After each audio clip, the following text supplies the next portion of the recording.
एक न्यूज देख रहे हैं कि एक जालिम डोर, पतंग की एक जालिम डोर, पतंग की एक कातिल डोर जो तलवार की धार से ज्यादा तेज थी, उससे फैसलाबाद के एक 22 साल नौजवान बेदर्दी से, मैं तो कहूंगा कि ये कत्ल ही है। आसिफ अशफाक 7 बहनों का सबसे छोटा भाई था। कसूर क्या था यार? जा रहे थे, वालदा से कह के गया था कि मैं अफ्तारी का सामान लेकर आ रहा हूं, आप अफ्तारी की तैयारी करें। क्या पता था उसकी मां को, क्या पता था उसकी बहनों को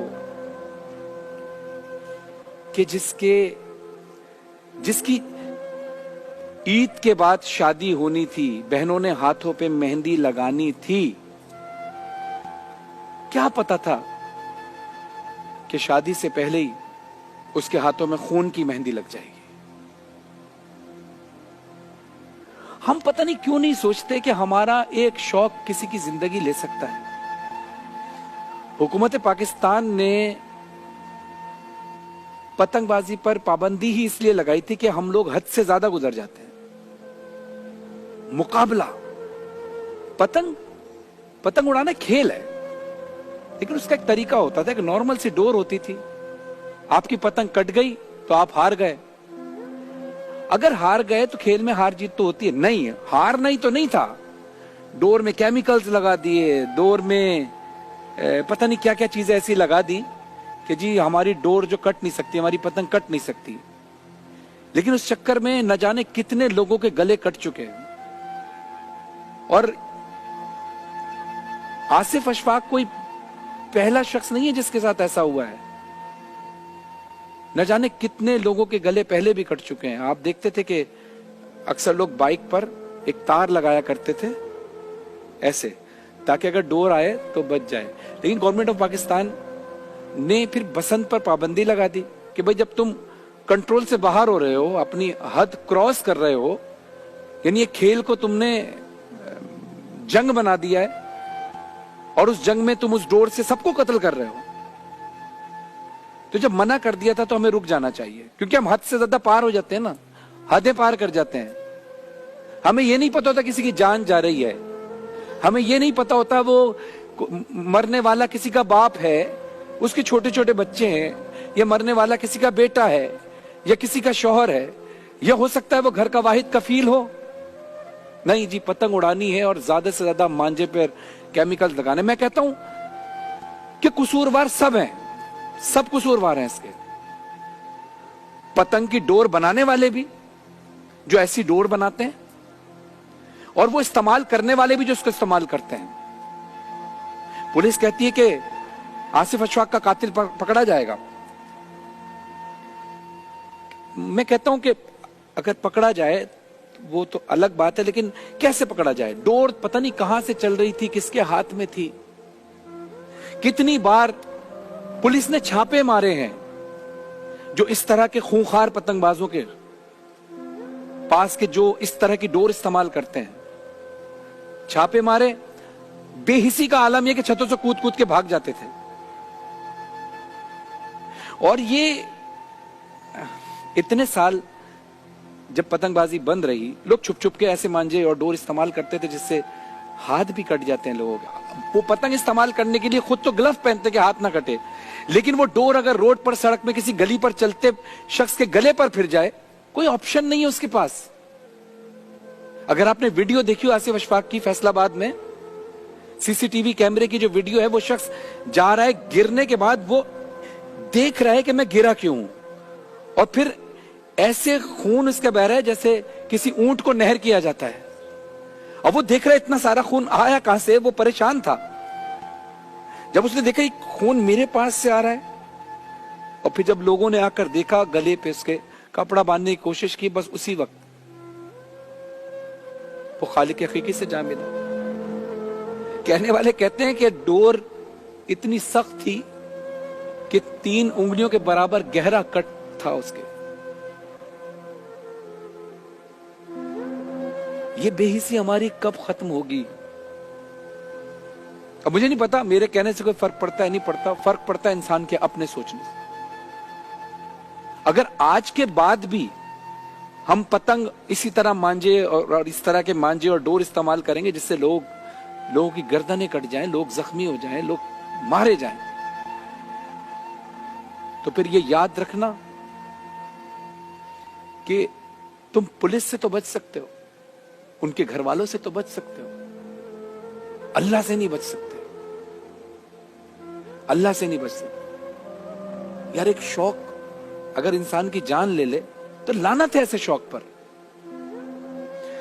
पहले पतंगबाजी हुआ करती थी, एक नॉर्मल डोर होती थी, खेल होता था, डोर उससे किसी ने करना हाथ कटता था ना किसी का सर कटता था। अगर आपकी गुड्डी कट गई, आपकी पतंग कट गई तो ठीक है, लोग एंजॉय करते थे। लेकिन अब उसको तो मैदान जंग बना दिया गया सर, कि हमारी पतंग तो कटनी नहीं है।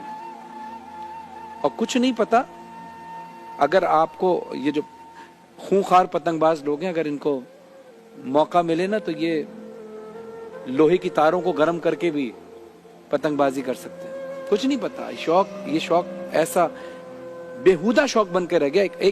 एक नॉर्मल से खेल को लोगों ने इतना बेहुदा बना दिया है कि लोगों के घर बर्बाद हो गए।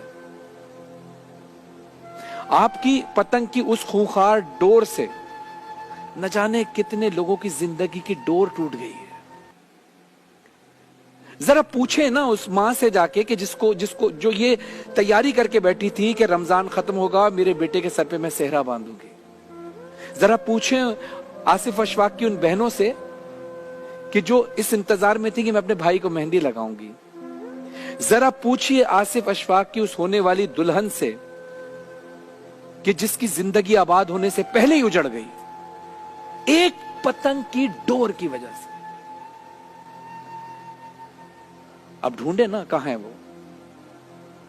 हम 3-4 दिन वीडियो वायरल करेंगे, अफसोस करेंगे, उसके बाद फिर जब मामला नॉर्मल हो जाते हैं तो फिर उसी के बाद वही उठाते हैं पतंग और वही मांझों पे लगाए केमिकल, मांझों पे लगाए वो क्या कहते हैं, कांच पीस कर लगाते हैं। अपने हाथ पे तो ग्लव पहन लेते हैं, बाकी दुनिया जाए भाड़ में। लोग मारे जाते हैं तो मारे जाए, कोई फर्क नहीं पड़ता। याद रखिए कि जैसी करनी वैसी भरनी। जैसा आप करेंगे वैसा आपको भुगतना पड़ेगा। अभी नहीं, 1 साल बाद, 10 साल बाद आपकी नस्ल में कहीं ना कहीं ये वाकया दोहराया जाएगा, अगर आप जानबूझकर इस बात के कसूरवार हैं तो। और हमें भी ऐसे खूंखार पतंगबाजों को सपोर्ट नहीं करना चाहिए, वरना मैं और आप भी कसूरवार हैं जो ऐसी खूंखार पतंगबाजी करते हैं। आसिफ अशफाक तो चला गया, बहुत सारे लोग पतंग की डोर, खूंखार डोर से कटकर इस दुनिया से चले गए। मगर अब आप अहद करें कि आइंदा ऐसे किसी खेल को जो इस खूंखार अंदाज से खेला जाता है, इसको कभी सपोर्ट नहीं करेंगे। छोड़ दें इस तरह के खेल खेलना। आप क्रिकेट खेलें, आप हॉकी खेलें, 10,000 गेम, इसमें किसी की जान नहीं जाती। इस इंतहा पर ना पहुंचे कि लोगों की जान चली जाए, लोगों के घर बर्बाद हो जाए। और अगर वो शख्स मेरी इस बात को सुन रहा है कि जिसकी डोर से आसिफ अशफाक का कत्ल किया गया, बेशक आपका इरादा कत्ल करने का नहीं था, लेकिन आपकी डोर से जरूर हुआ। जैसे कभी एक्सीडेंट किसी से हो जाता है, जानबूझकर नहीं होता, लेकिन बंदा मारा जाता है।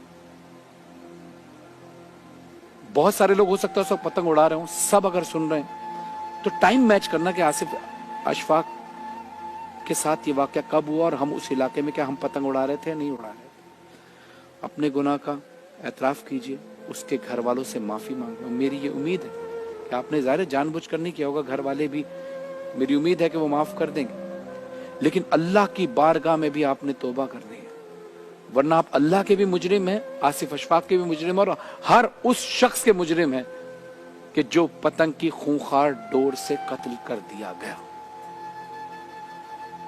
इस वीडियो को ज्यादा से ज्यादा शेयर कीजिएगा और अपने बच्चों को भी ये समझाइएगा कि इस तरह से खूंखार अंदाज से पतंगबाजी ना करें। अपना बहुत ख्याल रखें। थोड़ी देर बाद हम वापस आते हैं। देखते रहिए प्यारा रमजान।